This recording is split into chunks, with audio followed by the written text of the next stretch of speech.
குரு கோவிந்த் சிங்ஜியின் இரு இளைய மகன்கள் இஸ்லாத்தை ஏற்க மறுத்ததற்காக உயிருடன் நிற்க வைத்து சுவர் எழுப்பப்பட்டது. இந்த கதையை நீங்கள் கேள்விப்பட்டிருப்பீர்கள். ஆனால் குரு கோவிந்த் சிங்ஜி இதற்கு பதிலடி கொடுத்தார். இது ஒவ்வொரு இந்தியரும் தெரிந்து கொள்ள வேண்டிய வீர வரலாறு. 1708ஆம் ஆண்டு குரு கோவிந்த் சிங்ஜி ஆன்மாவில் பலமும் லட்சியத்தில் தீவிரமும் கொண்ட ஒரு வீரரை சந்தித்தார். அவர்தான் மாதோதாஸ் பைராகி. அவருக்கு பந்தா சிங் பகதூர் என்ற புதிய பெயர் வழங்கப்பட்டது. அது வெறும் பெயர் மட்டும் அல்ல, அது ஒரு சமயப்பணி, ஒரு வரலாற்று ஆணை, கால்சாவின் அறைகூவல். குரு சாஹிப் அவருக்கு கால்சாவின் நீல நிற சின்னத்தையும் சீக்கியர்களை ஒன்று திரட்டுவதற்கான ஒரு கடிதத்தையும் வழங்கினார். அதன் பின் இளைய சாஹிப் ஜாதாக்கள் தியாக மரணம் அடைந்த சிர்ஹிந்த் நகரை நோக்கி பந்தா சிங் புறப்பட்டார். பந்தா சிங்கின் படையில் வீரர்கள் மட்டும் அல்லாமல் முகலாயர்களால் பல ஆண்டுகளாக ஒடுக்கப்பட்ட விவசாயிகள், தொழிலாளர்கள் மற்றும் சாமானிய மக்களும் இருந்தனர். அவர்கள் அனைவரும் பந்தா சிங்கிடம் நீதியின் ஒளியை கண்டனர். சமானா வீழ்ந்தது, சதௌரா வீழ்ந்தது, பஞ்சாபில் இருந்த அடக்குமுறை சங்கிலிகள் உடையத் தொடங்கின.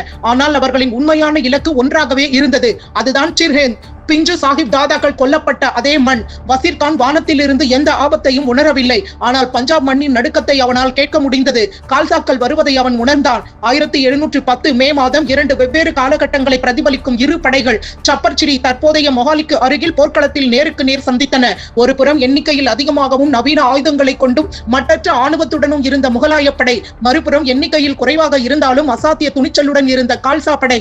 இறைவனின் அருளோடு நேரடியாக தொடர்புடைய இந்த போர் நிலத்திற்காக நடத்தப்பட்டதல்ல, வாரிசுகளின் ரத்தத்திற்காக நடத்தப்பட்டது. வாள்களின் மோதல், துப்பாக்கிகளின் கர்ஜனை, சச்சி அகால் என்ற முழக்கம் என அந்த போர்க்களமே அதிர்ந்தது. இந்த போரின் இறைச்சலுக்கு நடுவே பாய் ஃபதே சிங் என்ற வீரர் முகலாய படைகளை துளைத்துக் கொண்டு நேராக வசீர்கானை நோக்கி முன்னேறினார். வரலாற்று சான்றுகளின்படி அவர் சுட்ட துப்பாக்கி ரவை வசீர்கானின் முகத்தை பிளந்தது. அந்த அக்கிரமக்காரன் வீழ்ந்தான். முகலாய படை அச்சத்தில் உறைந்தது.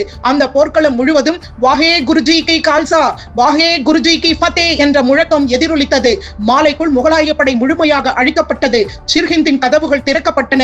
பந்தா சிங் பகதூர் சிர்ஹிந்திற்குள் நுழைந்த போது அது வெறும் வெற்றி தருணம் மட்டும் அல்ல, அது ஒரு தீர்ப்பு நாள். சாஹிப் ஜாதாக்கள் தியாக மரணம் அடைந்த அதே மண் இப்போது வாள்களின் முன் தலை வணங்கியது. பல ஆண்டுகால வலிக்கு விடை கிடைத்தது. பந்தா சிங் பகதூர் அங்கு ஆட்சி செய்யவில்லை, மாறாக பஞ்சாபின் ஆன்மாவை மாற்றினார். வரலாற்றில் முதல் முறையாக விவசாயிகளுக்கு நிலத்தின் மீதான உரிமை கிடைத்தது. முகலாய கொடுங்கோலர்களிடமிருந்து நிலங்கள் பறிக்கப்பட்டு உழைப்பாளர்களிடம் ஒப்படைக்கப்பட்டன.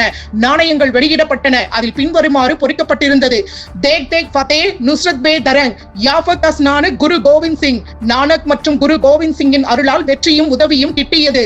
இது வெறும் ஒரு பேரரசு மட்டும் அல்ல, சீக்கிய சுதந்திரத்தின் பிறப்பு.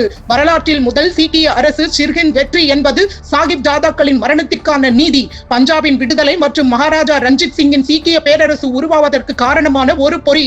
சப்பர்சிடி போர்க்களத்தில் கால்சாக்கள் முழங்கியது போல அடக்குமுறை சுவர்கள் உயரமாக இருக்கலாம், ஆனால் கால்சாவின் இதயம் எப்போதும் அவற்றை உடைத்தெறிந்து நீதியின் சூரியனை உதிக்கச் செய்யும்.